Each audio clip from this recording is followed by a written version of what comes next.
The US healthy drinks market is valued at $9.2 billion. That's 10% of the drinks industry. And it hasn't always been that way. It has ballooned 50% since the start of the COVID pandemic. These drinks are gaining steam as we become more health conscious as a society. But are they actually healthy for you, and are they worth the extra dollars? I'm Mia de Graaf, and I'm a health editor at Business Insider. Functional drinks are drinks that have a supposed added benefit to your experience of drinking them.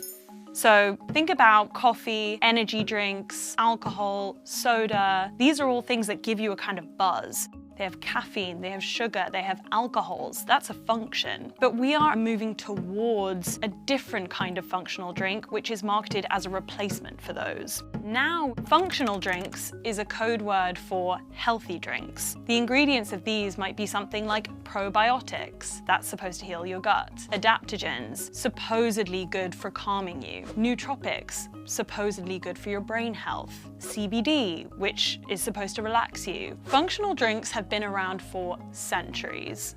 Tea, coffee, these are drinks that have been giving humans a buzz for years and years and years. But functional drinks as an industry really got started in the 1980s with Red Bull. Red Bull was invented by this Austrian toothpaste salesman who went to Thailand in 1982 and discovered that there was this popular drink among Thai truck drivers that seemed to give them energy as they were on the road for a long time. He thinks, this is great for blue-collar workers in Thailand, but I think I can market this to white-collar workers in Europe. This could be a complement to your fast-paced life. He comes back to Austria, comes up with Red Bull, and it's a huge hit. Red Bull gives you wings. Red Bull is the poster child for functional drinks. It has caffeine, it has sugar replacements, it's got B vitamins, it's got some taurine. It was very cleverly marketed as something that would enhance your endurance, reaction speed, and concentration.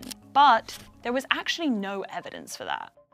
40 years later, the appetite for functional drinks is still there, but what we want is slightly different. People are way more aware of the health downsides of ultra-processed foods, the health downsides of pollution, everything that you're surrounded by that is so hard to avoid. And there's so much appetite for something that you could just switch in your life that would help you a little bit. COVID was when you really started to see this kind of functional beverage explode as an industry. Drinks that are marketed as not bad for you, but good for you. Drinks that potentially cut out toxins and add health benefits. This market is growing, and it's growing fast, and brands are rushing to adapt to this market. They're trying to put out drinks that really speak to our desire to hack the gut-brain connection. So there's this idea that perhaps if you nourish your gut health, it will also improve your mental well-being and your overall well-being.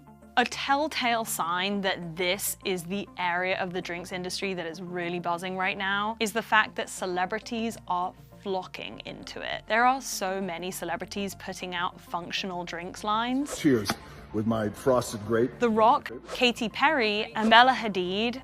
Everyone's jumping on this, everyone's excited about this, but there isn't really any scientific evidence that these properties function for you in a drink. Celebrities are also obsessed with a drink called kombucha, which is a type of probiotic drink. Probiotic drinks are huge and growing fast. The probiotics drink industry is valued at $40 billion worldwide, and by 2033, it's expected to be valued at $99 billion.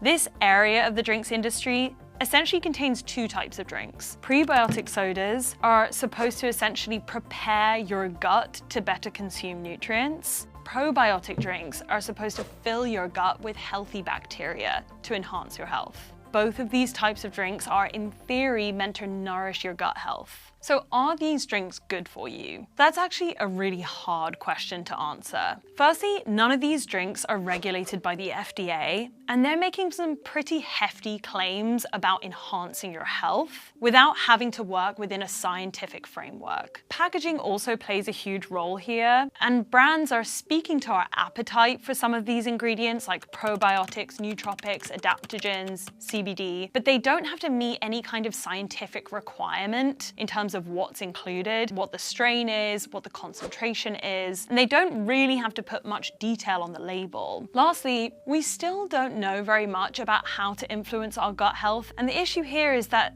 these drinks are really making bold claims that they can improve your gut health, can improve your brain health, can calm down your nervous system, when we actually know very little about how to do that. We also haven't really studied these ingredients very much. So it's a lot of uncertainties for drinks that are 3 times the price of soda.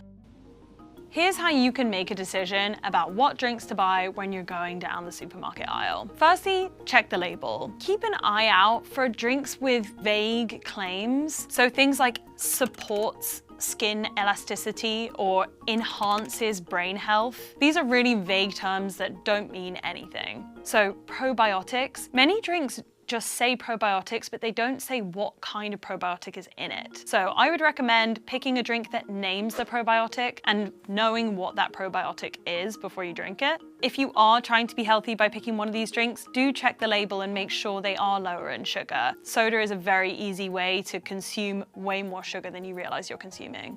So there is little to no hardcore science behind these drinks. That doesn't mean that they don't have any benefits. A lot of these drinks do contain ingredients that have been used for centuries in cultures around the world, like green tea, ashwagandha, ginseng. The thing to be aware of is brands capitalizing on our natural health concerns by making bold claims that go way beyond what we know.